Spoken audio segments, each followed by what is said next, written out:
Alors, l'actu du jour en Formule 1. Avant de commencer, je vous rappelle que les news proviennent de ma chaîne principale sur la Formule 1, qui est F1. Et il y a aussi mon Twitch, vous pouvez vous abonner. On parle de F1 sur ces deux chaînes de façon constante et régulière. Les liens sont dans la description. Bon visionnage. Ciao. Verstappen pourra-t-il battre les records d'Hamilton et de Schumacher un jour? Vous avez besoin de chance, d'être dans la bonne équipe au bon moment pendant très longtemps pour connaître un succès aussi exceptionnel. Déclare Verstappen, bien sûr. Lewis Hamilton est un pilote incroyable, sans doute l'un des tout meilleurs. Mais vous avez besoin de la bonne équipe pour être aussi dominant. Je sais ce que je vais mettre en titre dans cette vidéo déjà.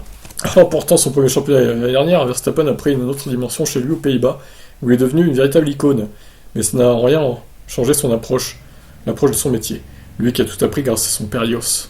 C'est super de recevoir du soutien, mais j'essaie toujours de faire de mon mieux de toute façon. C'est ainsi que j'ai grandi, c'est comme ça que mon père travaille avec moi. Vous devez vous remettre en question après chaque week-end de course. Ai-je extrait tout ce que je pouvais de la voiture? Ça n'a aucune importance que vous ayez des millions de followers ou non, vous devez vous regarder vous-même en premier. Ça ne me rajoute pas de pression pour performer. Ouais, écoutez, on verra si Red Bull continue de dominer la Formule 1, comme ils le font depuis cette année. Enfin, ils co-dominent avec Ferrari, mais bon, Ferrari est tellement nul quand ils ont une bonne voiture, qu'ils sont incapables de performer et de transformer leur pole position, par exemple, en victoire. Ça, c'est bien dommage. Et ça profite à Red Bull. Combien de temps ça profitera à Red Bull, ça, on ne le sait pas. À moins que vous ayez une boule de cristal pour me dire, dites-moi en commentaire ce que vous en pensez. Ciao. La pole de Russell en Hongrie est le fruit d'un de ses meilleurs tours, déclare-t-il. Puis Mercedes revient sur ses performances notables. Je pense que rien ne s'approche de ce circuit. Lorsque tout est absolument parfait, il est très rapide. Chaque virage mène au suivant, il est donc difficile de comparer des conditions très différentes. Mais sur le plan du pilotage pur, ce tour-là était probablement le meilleur. C'est vrai qu'il est pas mal, le Grand Prix de Hongrie, j'aime bien moi. C'est dommage que la piste soit si étroite et si sinueuse, parce que pour les dépassements, c'est compliqué. Ça manque d'une ligne droite un peu plus longue, je dirais. Russell explique ce qui fait la différence pour ce tour précis, mais ne sous-estime pas les émotions apportées par sa deuxième place sur la grille Spa l'an dernier. Évidemment, c'était ma première, mais nous avions énormément de mal avec Williams. On était tellement loin derrière que cette deuxième place était énorme. C'est ça la course, c'est pourquoi je me réveille tous les jours, que je vais être champion du monde, parce qu'un tel sentiment est quelque chose dont vous ne pouvez pas vraiment rêver. Oui, c'est vrai que Spa, sa qualif était impressionnante aussi. Bon, dommage qu'il n'y ait pas eu de course au final, parce qu'il hérite d'un podium un peu volé, on va pas le mentir. On va pas se mentir, il n'aurait jamais fini P2. George Russell avec sa Williams en course. Mais bon, voilà, après, la FIA a décidé ça, donc voilà. Tant mieux pour lui, il en a profité. Quant à sa pole en Hongrie, incroyable, je l'avais pas vu venir, et personne ne l'avait vu venir, je pense. En espérant qu'il refasse la même chose à Spa ou à Monza. Avec Hamilton aussi. Allez, ciao. Le Grand Prix de Belgique interdira l'alcool et les fumigènes. Ça, c'est bien. Bravo. Ils auraient dû faire pareil à Zandvoort d'ailleurs. Donc on se rappelle que le dimanche matin au Red Bull Ring, la Formule 1 était contrainte de publier un communiqué condamnant le comportement de certains spectateurs, avec des cas de racisme, sexisme et même de harcèlement moral et sexuel. Depuis, le sport a publié un clip avec les 20 pilotes, appelant les fans du sport à ne pas commettre d'excès. Le circuit de Spa a donc publié des restrictions draconiennes, notamment concernant l'alcool et les fumigènes. En général orange. Vous avez la clé d'un Grand Prix réussi. Suivez simplement les règles sur place et amusez-vous. Ayez du respect pour tout le monde, n'apportez pas de verre, d'alcool, de fumigène, de drone ou d'armes. Oui, alors des armes, il manquerait plus que ça encore. Imaginez un mec qui rapporte un gun et qui tire sur un pilote. Non mais là, ça va trop loin. Ou même sur des fans. Là, ça serait vraiment l'horreur. Les vélos ne sont pas autorisés à l'intérieur du circuit. Garez votre vélo à l'entrée de Blanchimont. Très bien. Bon ben voilà, les trois conditions pour un Grand Prix réussi. Et aussi, j'oubliais, pas trop de pluie. Parce que 2021, on ne veut pas revivre ça. Allez, ciao. Dominicali dit non à l'Allemagne en 2023. Eh ben moi, Stéphano, mets-moi à la tête de la F1, j'ai fait mon calendrier, comme vous l'avez vu hier soir. Il est très bien mon calendrier, donc je veux que vous mettiez ce calendrier et l'Allemagne dedans. Vous le mettez, puis voilà. Si je ne passe pas d'appel moi-même, je vois et j'entends peu parler de l'Allemagne. Il parle, mais à la fin, vous avez besoin de faits. C'est un mystère pour moi qu'on ne puisse pas déclencher l'organisation autour d'un Grand Prix de nos jours. Mais s'ils réussissent, nous aurons à nouveau une course en Allemagne. Ouais. En début d'année, les dirigeants des deux principaux circuits allemands se sont exprimés sur un possible retour de la F1 en Allemagne. Celui du circuit d'Hockenheim a déclaré le fait que le Hockenheimring a un intérêt à ce que la F1 se déroule ici. Ce n'est pas nouveau. Nous connaissons également les obstacles qui existent pour ça. Celui du Nürburgring a suivi son homologue, expliquant que ça doit être économiquement viable, tant qu'il y aura autant de pays prêts à payer des sommes folles pour une course de F1 qui ne pourra pas du tout être rentabilisée. On ne pourra pas faire les mêmes offres. Hockenheim a fait un pas en avant vers la F1 en se proposant comme remplaçant du Grand Prix de Russie. Mais franchement, pourquoi ils l'ont pas fait? Ça aurait été intelligent. Pour Dominicali, ce problème ne doit pas en être un qui impacte directement la F1. Le circuit doit pouvoir absorber l'ensemble des coûts liés à l'organisation de la course. Le Grand Prix doit être rentable pour toutes les parties. Nous ne pouvons pas couvrir tous les coûts. Avec l'équipe Mercedes en piste actuellement, 2 pilotes allemands présents et 2 constructeurs allemands sur le point de rejoindre la F1, il est regrettable de ne pas avoir d'une course en Allemagne. Bah oui, c'est regrettable. Et oui, tout à fait, tout à fait. Et ça serait bien que ça change. Il faut qu'on retrouve un peu des circuits en Europe là. Parce qu'il y en a de moins en moins, et c'est quand même catastrophique. Je vous laisse commenter, ciao. Avertissement pour Verstappen. Je pense que Max doit être prudent. Qui a dit ça? Montoya. Incroyable. Red Bull est assez incroyable. A-t-il commenté lors d'une conversation avec VegaInsider.com. C'est quoi ce site nébuleux là? Je pense que ce que Red Bull a, c'est qu'ils n'ont pas peur de perdre. Ils ont cette attitude, peu importe si nous nous trompons. Nous avons essayé là où la mentalité de Ferrari. Ne faisons pas tout foirer car nous pouvons gagner. Ferrari un peu dans la retenue, ouais, peut-être. Ce week-end, la pause estivale des équipes prend fin. En Belgique, Verstappen espère pouvoir poursuivre sa bonne forme dans la première moitié de saison. Cependant, Montoya ne s'attend pas à ce que ce soit facile. Le Colombien attend beaucoup de Ferrari et de Mercedes. Il pense donc que ce sera un Grand Prix intéressant et passionnant. Je pense que Max doit faire attention à ne pas entrer dans une zone de confort où il ne fait que marquer des points. Ouais, il y a tellement d'avance que même s'il fait ça, ça va, ça devrait aller quand même. Hein. Par contre, s'il commence à se prendre 1 ou 2 abandons coup sur coup, sur un crash ou un problème technique, effectivement, s'il perd, on va dire, 50 points sur les 2 premières courses de la reprise, ça va commencer à piquer un petit peu pour Max. Mais bon, voilà, il y a quand même une belle marge. Et il préfère être dans cette position que dans la position de Leclerc, je pense. Voilà, je vous laisse me donner votre avis là-dessus. Ciao. Bottas éprouve de la satisfaction à avoir plus de responsabilités. Il est désormais leader de son équipe, ça le change de chez Mercedes. Ce nouveau rôle signifie beaucoup pour moi et me motive. Je suis censé aider l'équipe à trouver une direction, en réglant la voiture, en motivant l'équipe, en soutenant mon jeune coéquipier. La plus grande responsabilité vous donne une plus grande satisfaction. Je sens que j'ai quelque chose à vous dire maintenant. Je compare cela avec son rôle dans son ancienne équipe chez Mercedes.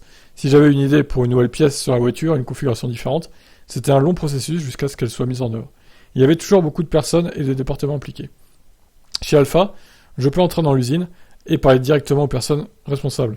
Par exemple, j'avais certaines idées sur lesquelles travailler pour l'équipe de la voiture, l'équilibre mécanique. Les ingénieurs ont dit qu'il fallait essayer. Ça a marché. Nous avons fait la même chose avec une ou 2 autres choses et ça a marché. Bah bravo Bottas, leader de son équipe, incroyable. Alors combien de temps va-t-il rester chez Alfa Romeo Bottas? Écoutez, il est encore assez jeune, donc je pense pas qu'il parte de la F1 de toute façon avant 5 ou 6 ans, minimum. Donc il a encore une belle carrière devant lui, Valtteri. Mais ça sera peut-être plus dans une top team par contre, ça m'étonnerait. À voir cependant. Ciao. Hamilton, une expérience surréaliste d'atteindre la Formule 1. Le 7e champion du monde plonge dans ses souvenirs. Choisir un souvenir marquant, je pense que c'est difficile à faire. Votre premier Grand Prix est toujours un souvenir marquant. Et votre première victoire aussi. Je dirais probablement ces 2-là et votre Grand Prix à domicile aussi. Ces 3-là sont probablement les plus marquants. Ses débuts en F1 l'ont marqué après que son père a dû travailler d'arrache-pied pour lui payer ses années en karting et que l'accomplissement d'atteindre le plus haut niveau n'était pas encore garanti. La réalisation d'un rêve est une expérience très très surréaliste. Ce sera toujours votre première. Il n'y a qu'une seule première, rien que le fait d'arriver au premier Grand Prix 2007. Le nombre de nuits blanches que nous avons passées en famille sans savoir si nous allions atteindre notre objectif, notre rêve, mais sans jamais abandonner et en étant là, je pense que c'est probablement le point culminant. Eh bien, écoutez, voilà, ça fait déjà 15 ans qu'il est en F1, Lewis Hamilton. 15 ans. Ça ne rajeunit pas, hein, quand même. Il est arrivé en F1, j'avais 17 ans. Littéralement. Putain, c'est fou de se dire ça, quoi. Combien de temps restera-t-il en F1, Lewis? On espère le plus longtemps possible. Allez, ciao ciao. Allez-y, Vettel arrête la F1 au bon moment pour rouler ailleurs. Le Français voit le quadruple champion du monde revenir en course. Alors, je suis pas sûr qu'il arrête la F1 pour aller ailleurs, notre ami Vettel. Hein. Il arrête la F1 pour être avec ses enfants, pas pour rouler dans une autre discipline, genre. Enfin, il l'a fait au bon moment, il est 4 fois champion du monde de F1, et il est très respecté par tous les pilotes, ça signifie beaucoup.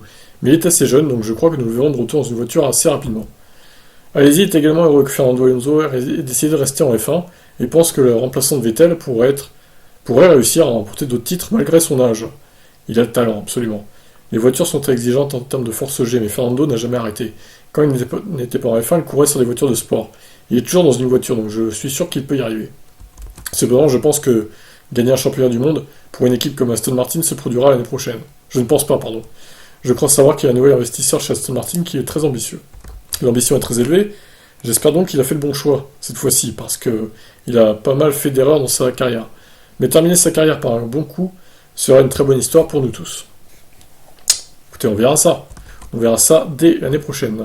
Pas sûr que ce soit un bon choix, pas sûr non plus que ce soit un mauvais. Peut-être qu'au final, il sera au niveau des Alpines. Et au final, ça ne changera rien. Qu'il soit chez Alpine ou Aston Martin, sauf qu'il aura un an de plus par rapport à Alpine. On verra bien. Allez, ciao. Après son titre en Formule 1, Van Dorn peut-il revenir en Formule 1? Il ne faut jamais dire jamais. Je reviens d'un long voyage lorsque j'ai rejoint la Formule 1 pour la première fois. Quand était-ce? Fin 2018, début 2019? Tout était nouveau pour moi. Mais aussi, même lorsque j'ai fait ma première course de combiné encore ce programme avec la Formule 1 à l'époque. Donc mon esprit était encore un peu entre les deux, pas vraiment concentré à 100% dessus.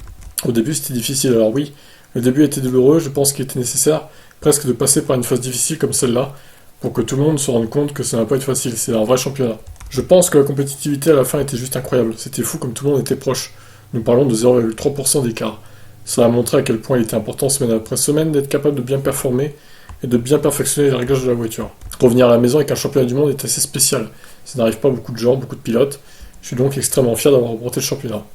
N'est-il pas trop déçu de voir l'équipe Mercedes quitter la FE pour se concentrer sur d'autres championnats? Bien sûr, je pense que c'est dommage, j'aurais préféré continuer avec eux dans ce championnat.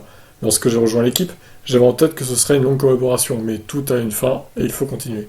Heureusement, tout le monde était au courant de la décision de l'année dernière, donc c'est pas comme si on avait été pris par surprise. Ils ont donné à tout le monde la possibilité d'élaborer leur plan pour l'avenir. Van Dorn ne pilotera pas pour McLaren en Formule 1 l'année prochaine. A priori, ce sera chez DS en équipier de Vergne, d'après les dernières rumeurs. Espère-t-il un retour en Formule 1? J'ai piloté en F1 pendant 2 ans, 2017-2018. J'ai pas l'impression de pouvoir finir un jour par revenir en F1, mais il ne faut jamais dire jamais. C'est un monde fou, tout est possible. Ce n'est pas que j'ai l'impression que j'ai vraiment besoin de revenir en F1. J'ai eu une excellente occasion de piloter pour Mercedes en Formule 1. Bien sûr, cette collaboration touche maintenant à sa fin. Mercedes quitte la discipline, mais j'ai pu me faire connaître en tant que champion du monde de Formule 1. C'est là que je vois mon avenir, c'est là que je veux me concentrer. Bon, retour en F1, ça c'est... Il y a beaucoup de fans de lui qui espèrent qu'il revienne en F1. Honnêtement, je ne veux pas vous casser vos espoirs, mais ça m'étonnerait. Alors à moins qu'il y ait une 11e équipe qui se crée et que du coup il arrive en tant que pilote titulaire, pourquoi pas. Mais avec les 10 équipes actuelles, je pense pas honnêtement que Van Dorn puisse revenir en F1. Je pense pas qu'il y ait de la place pour lui, malheureusement. C'est un bon pilote pourtant, mais bon. C'est comme ça. Qu'est-ce que vous en pensez, vous? Ciao. Zou voulait prouver que la Chine n'est pas juste bonne au ping-pong. Ouais, voilà, on en est réduit à ça, sur les news F1, voilà. On parle de ping-pong. Il est temps que ça reprenne, quand même. Évidemment, vous avez beaucoup de pression, mais il y a aussi beaucoup de soutien. Je veux intéresser plus de gens au sport auto en Chine, et j'ai vu c'est une tendance claire chez mes compatriotes, qui s'y mettent de plus en plus. Ce karting est en essor, et cette personne qui les représente dans la meilleure catégorie, de tout est incroyable. Cette personne. Même chez nous, les gens disaient qu'il nous était impossible d'avoir un pilote en F1, parce que nous partions tellement loin derrière. Des pilotes ont déjà essayé d'aller en Europe, mais n'ont pas été assez bons. Mais j'ai toujours cru en moi. J'avais le potentiel, alors pourquoi ne pas être le premier en F1? C'est moi qui sais dire au monde, et à tout le monde dans mon pays, que nous pouvons le faire, ce que tout le monde fait, que nous ne sommes pas juste bons au ping-pong. Nous pouvions faire cette percée. Ouais, alors, t'es pas non plus un cador, Zou. T'es correct comme pilote, mais t'es pas non plus un cador. Donc t'es peut-être le meilleur chinois en sport auto, mais tes compatriotes sont pas très bons quand même. Alors j'espère que ça va changer pour eux, mais bon.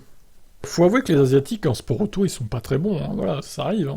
C'est pas une honte, voilà, c'est normal. Enfin, c'est normal, non, pas forcément, mais bon. On va dire que les Chinois sont encore pires que les Japonais, je dirais. Parce que les Japonais, ils ont quand même plus percé en F1 que les Chinois. Les Chinois, bon, après ça va peut-être venir, on va voir. Mais il faut pas qu'ils viennent en F1 pour leur fric, par contre. Ça, on va pas accepter. Allez, ciao.